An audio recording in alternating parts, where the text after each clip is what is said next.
มันตะเนียบจื้อมื้อ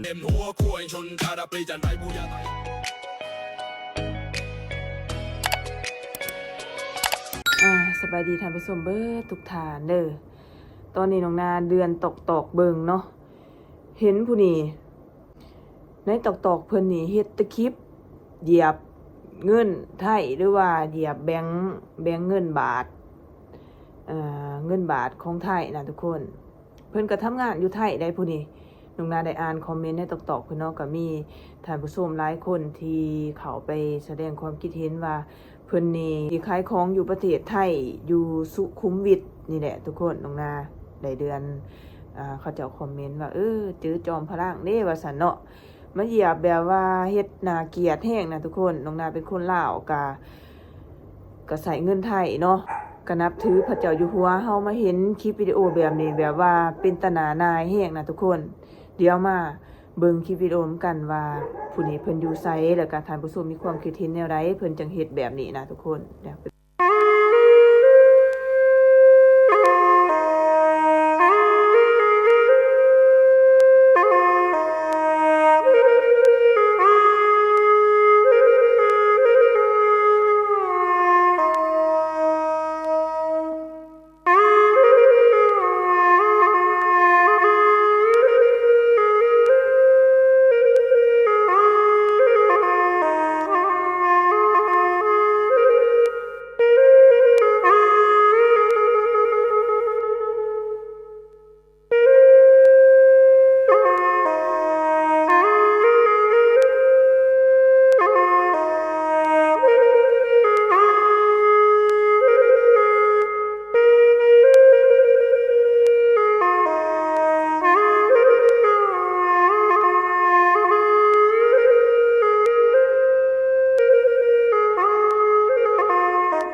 มหลายคนคอมเมนต์ว่า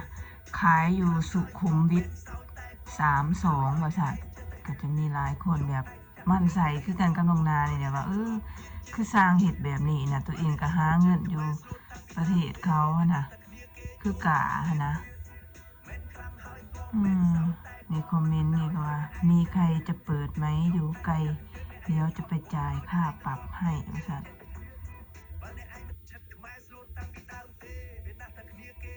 นี่อยากรู้พิกัด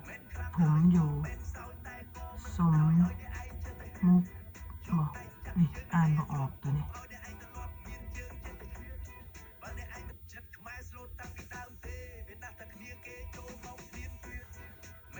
นี่มีหลายคนเข้ามาคอมเมนต์จบคลิปเก็บใส่กระเป๋าไว้ซะอันนี้นะจะเป็นคลิปล่าสุดนะนี่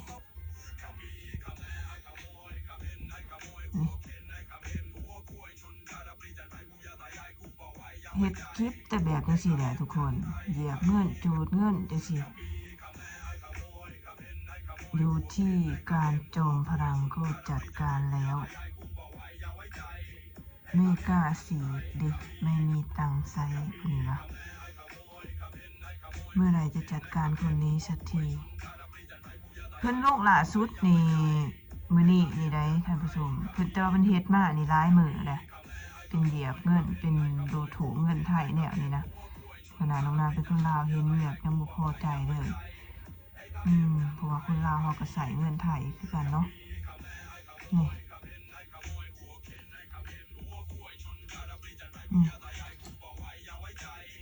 ขายลูกชิ้นแถวพระโขนงวันหนึ่งจะเอาตัวแทบไม่รอดเลยครับย้อนแบบดูถูกจังซี่แน่เนาะท่านผู้ชมนี่ดูถูกเงินแนวนี้แหละบ่แม่นแนวเลยนะนี่หลายคนเฮ็ดแบบเพลงตัวนี้นี่แหละน้องนายเห็นขึ้นมาตลอดก็เลยยังเอามาให้ท่านผู้ชมเบิ่งนำกันเด้แบบว่าเป็นตะนายแห้งนะหลายวันแล้วได้เห็นแต่แบบนี้ขึ้นมานะเพลงเดียวนี่แหละหลายคนมีหดผู้หญิงท่านผู้ชมเลย